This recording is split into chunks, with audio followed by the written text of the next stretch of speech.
Morning, Charleston. Thanks so much for joining us on this Wednesday. I'm Mel Orleans, meteorologist Sheriston Clark tracking the forecast for us. In Sheriston, I was thinking yesterday about this summer compared to last summer, and I just feel like we have so many spotty showers, so many more. It just seems like we have more rain this year. I don't know if it's just in my head though. I think, we got off to a little bit of a slower start with that rain going into the summer, but recently, and everybody's been talking about it on social media, in some of the Facebook groups, everybody's like, oh, another day, another chance for rain.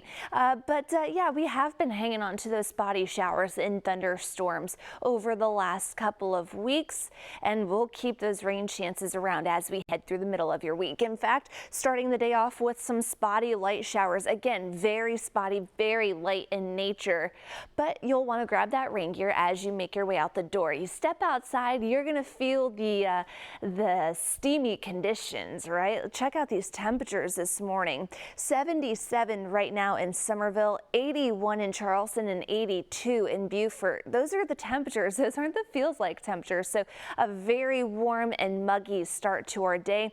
And there is a little bit of a breeze out there coming out of the southeast at about 10 miles per hour. Otherwise, we will warm things up into the lower 90s this afternoon. We'll hang on to a mix of sun and clouds along with those isolated thunder showers. We're going to take a full look at your forecast and talk more on those rain chances. And we're going to look ahead to this weekend with that heat and that humidity. That's all coming up here in just a little while. Tensions ran high during a meeting between the town of Andrews and people living in the Black River Mobile Home Park. Both sides are looking to find an agreement on how to cover their water bill after the town lost more than $150,000 because the landlord didn't pay. Cameron Limes has the latest. He's gonna do it again. The town of Andrews held an emergency town hall meeting to find a solution for residents in the Black River Mobile Home Park. You can't do this for free. The town offered a short-term solution, with the town taking over the water meter and having each resident pay a flat rate. $15.03, a total of a whopping 72 cents. That's the best that we can come up with right now. Residents of Black River say they're frustrated because this isn't a permanent solution, and they're concerned the landlord could take over the property again. Sir, he gonna do it again. He gonna do it again. Tim Woodbridge, the landlord of the property, was represented by his attorney at the meeting. His attorney was here tonight, but he didn't answer many questions. He said here to learn.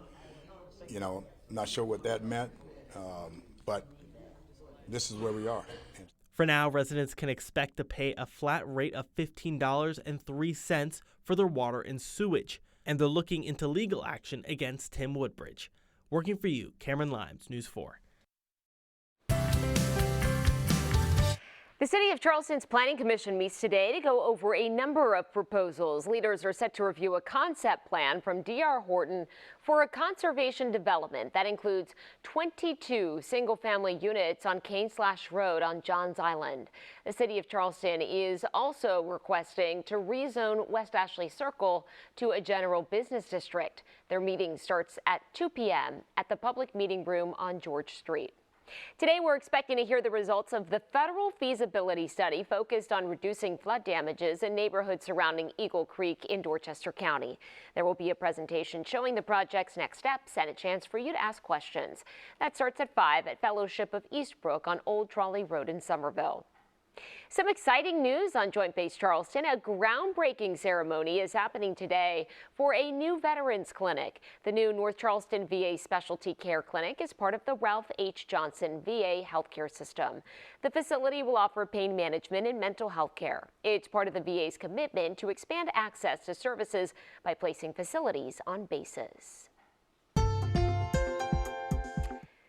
4:35 right now, and this morning we're hearing from someone who was nearby when an officer shot a suspect at Walmart. The shopping center is back to normal while state law enforcement leads the investigation into what happened. Police say an off-duty North Charleston officer was working security at the Walmart on Rivers Avenue when they fired their weapon and hit the suspect. Subway employees just 2 doors down say they couldn't hear the gunfire but saw the blue lights.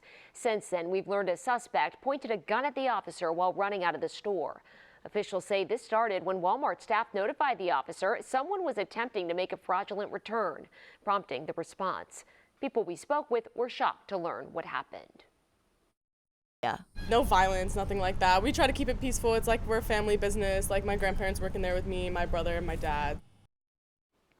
The police officer hasn't been named, but they were placed on paid leave until SLED's investigation is complete, which is protocol. This is the agency's second officer-involved shooting this year. A Lowcountry Research Center is in the hot seat after officials looked into the deaths of 22 monkeys at its facility last year. The U.S. Department of Agriculture says Alpha Genesis Primate Research Center in Yemassee failed to safely provide heat to non-human primates. The report from the USDA found the monkeys' deaths were consistent with exposure to carbon monoxide. It also states the unit that reportedly failed was used the night before without incident. The facility was given an official warning. Any future violations of federal regulations could result in criminal charges. A heads up before you head to the beach this morning, there's a swim advisory in place for part of Edisto. The State Department of Environmental Services warning people against swimming in the water near the access points at Edisto Street and Neptune Street. Officials say bacteria levels have exceeded state and federal water quality standards.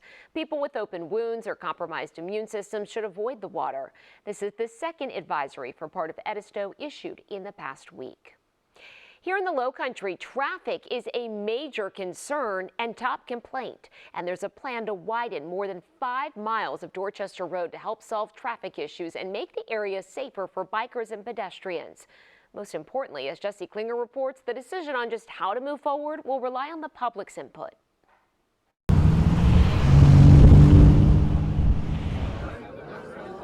You could not ask for a better turnout. The citizens are pretty engaged. The Dorchester Road project looks to widen about 5.6 miles of road to 6 lanes, stretching from the Charleston County line to Old Trolley Road. The price tag, around $181 million. Traffic on Dorchester Road has just gotten worse over the last 20 years, and this is really going to provide some relief. In 2022, residents voted to approve a referendum extending the existing sales and use tax for the purpose of funding transportation improvements. And hopefully what they're seeing here is we're being good stewards of that money, and these are projects that are going to make your life better. A big focus of the project, interchange alternatives. It's really cool that Dorchester County is looking at more creative solutions than just widening the road in a vacuum. The county presenting 4 different options. It's a decision that will be made based on public comment. We haven't decided how we're moving forward, and the public's input on that is a big part of that will determine how we move forward. Some residents voiced they would like to see sound barriers for noise. Others are worried about the proposed traffic flow. I'm still concerned that there might be a little bit of a bottleneck outside of where the scope of this project begins and ends. Neighbors also voiced concern based on previous plans to improve traffic. Always leery because a lot of the things that have been done over the years we've lived here haven't quite turned out so well.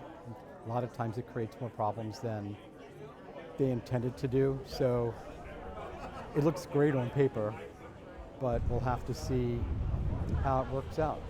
The county sharing information from the meeting online for those who couldn't attend. Whether it's positive feedback, negative feedback, I mean, we're excited to see it, just so, that they're wanting to be a part of the things that are going on here and decisions that are being made in the community. That was Jesse Klinger reporting. The county plans to present changes and updates to the project based on feedback in another public meeting next spring. Construction is not expected to begin until 2029. The county is accepting public comment until April 15th, and you can find a link to the submission form, which is on our website, abcnews4.com. Stay with us. Still to come, President Trump pushing back on calls from his base to release the Epstein files. What do supporters have to say about the situation? Plus, the consumer price index on the rise, the predictions from economists about our future.